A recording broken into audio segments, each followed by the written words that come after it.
Do you ever feel stressed without realizing why? That could be down to your focus.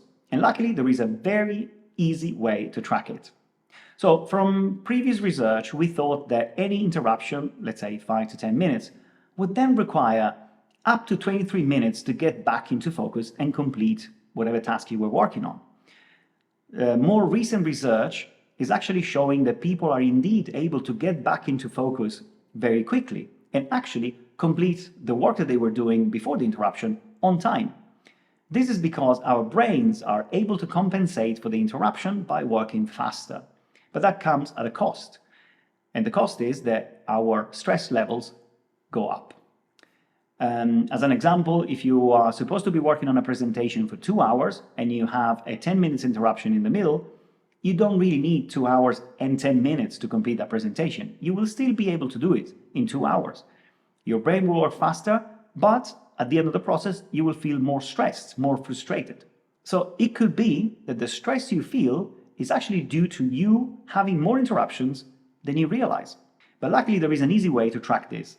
And it's so easy, in fact, that it requires pen, paper, and a little timer. So what is the purpose of this exercise? Well, it is twofold, really. The first is to raise awareness. As soon as you are aware of something happening, you're probably already 50% closer to the solution.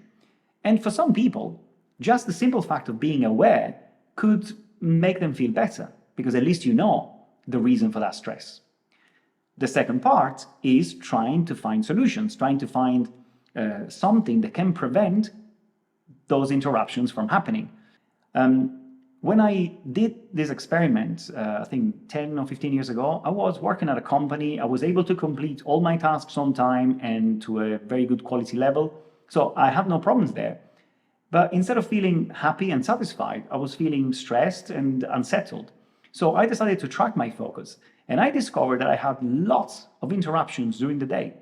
Some of those interruptions were due to external factors, such as a colleague tapping on my shoulder to discuss one of their projects.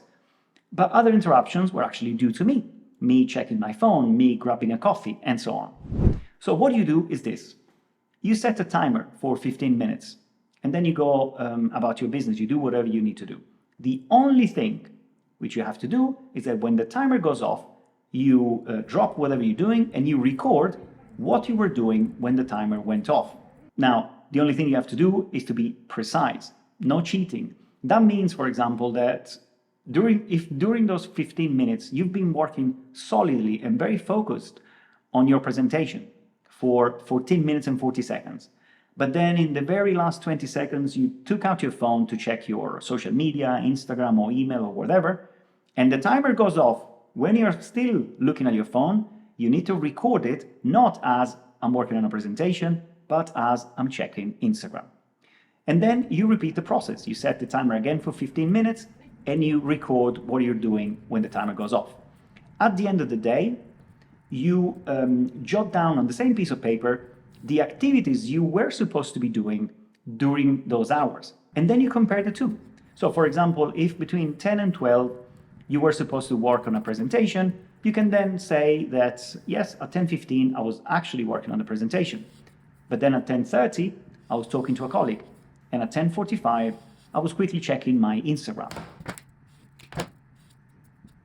And by the way, you have to repeat this thing over a number of days, maybe 1 week, just to avoid the results being skewed by how lucky or unlucky you were when the timer went off. So you will see potentially some patterns emerge. For example, if the problem is colleagues tapping on your shoulders too often, maybe you can try and work in a different office. Or if the problem is you and your tendency to check social media too often, sometimes even for 5 seconds or 10 seconds mindlessly, you may consider uninstalling some of those apps, or maybe logging off of those apps.